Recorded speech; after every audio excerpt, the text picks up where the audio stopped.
পটুয়াখালীতে দশম শ্রেণীর ছাত্রী পত্র লিখে পাড়ি জমালেন না ফেরার দেশে। চিরকুট লিখে চিরবিদায় নিল তার পরিবারকে ছেড়ে। কান্নায় আহাজারি গোটা পরিবার। মেয়েকে হারিয়ে কান্নায় আহাজারি করছে তার দুঃখিনী মা। তিনি জানিয়েছেন তার মেয়েকে অনেকেই উত্ত্যক্ত করত দেশেতে। চলুন বিস্তারিত শুনে আছি তার মায়ের মুখ থেকে। আমার মায়ের ডিস্টার্ব করছে। আমি অনেকবার ওদের ছেড়ে দেওয়াইছি, শিক্ষক দিয়ে দেওয়াইছি, আমার বাইরে দিয়ে দেওয়াইছি, ছাত্রছাত্রী দিয়ে দেওয়াইছি। কয়েক মাস ধরে আমার অনেক ডিস্টার্ব করছে। আমার মেয়ে কইছে তোমাকে কেউ পছন্দ করে না, এরকম আমার ফ্যামিলিতে মানতে পারবে না। কয় তোকে আমি কিছুদিন আগে স্কুল গেছে, সেই সময় দ্বিতীয় দিন কয় তোর আমি তুইলা লয়ে যাম, তোর আমি শান্তি দিব না, তুই যদি আমার প্রস্তাবে রাজি নিয়ে আস। আমার মেয়ে কইছে না, কোনোদিন আমি তোমার সাথে সম্পর্ক করবো না। মায়ের অনেক আমি ফাঁসি চাই। আমার মা আমার সন্তান, আমার সন্তান, আমার মেয়ের মতো লক্ষ্মী সন্তান হইবে না। ছেলে সম্পর্ক করতে চাইছে আমার মেয়ের সাথে। ছেলের নাম তাওসিফ, এর বাসায় পাশাপাশি। তার বাবার নাম রিয়াজ। কি করে ছেলে বছর পরীক্ষা দেবে।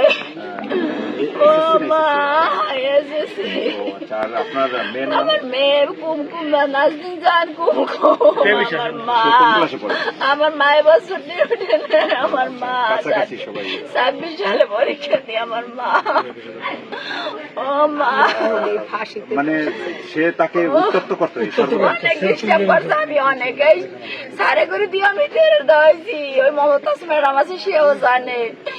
আবার ওই ছেলের চাচার ধরে আমার ভাই নিজে বলছে যে এরকম আমি মেয়ে ডিস্টার্ব করে, আমার ভাই মিলে বন্ধ করে না। আমার বোন হয়েছে না জানে, ওরা মানায় নাই। ওরা কেন মানায় নাই? ফাঁসি দেন, ফাঁসি আমার চোখের সামনে, আমার চোখের সামনে আপনারা ফাঁসি দেন। আজকে কি হয়েছে আপা? আজকে তো আমার মেয়ে এই কালকে আমার মেয়ের ছবি ছাড়তে হয়েছে আইডি দিয়া। আমার মেয়ে ওই যন্ত্রণা সহ্য করতে পারে না, অন্য একটা ছেলের সাথে ছবি ছাড়তে বয়সে ওর ছাড়ছে সব। আমার মেয়ে অপরাধ করে না, আমার মেয়ের নামে ছাড়ছে। তখনই কইছে যে আমার বাবার আমি কোনোদিন কষ্ট দিতে চাই না, ভকিন্নির প্রতি আমার বাবারে কষ্ট দিয়েছে। আমার মেয়ে আপনার অভিযোগ হলো যে ছেলের নাম কি বলছেন আপনার? তাওসিফ। এই ছেলে আপনার মেয়ের সাথে সম্পর্ক করতে চাচ্ছে, আপনার মেয়ে এখানে রাজি হয় না। কয়েক মাস ডিস্টার্ব করছে আমার মেয়েরে। তারপরে মেয়ে আমাকে বলছে, আমি শোনার পর মেয়েকে চাপ দিয়েছি। মেয়েকে মা আমার তোমাকে বলি নাই ভয়ে অনেকদিন ধরে আমার পিছিয়ে এরকম করে, আমি না করি মায়া পড়ায় রোডে ঘাটে পিছিয়ে করতেই থাকে। তারপর আমি শিক্ষকের দ্বারা বিচার দিয়েছি, শিক্ষক ঘরে ফেলে দিয়েছে অনেক। এবার আমার ভাই যে আর চাচার দ্বারা দোকানে কয়েছে যে এরকম তোমার ভাই প্রতি আমার ভাগ্নিরে ডিস্টার্ব করে, ভালো হয়ে যাইতে। ভাইয়া আসলে আমরা যেটা জানতে পারছি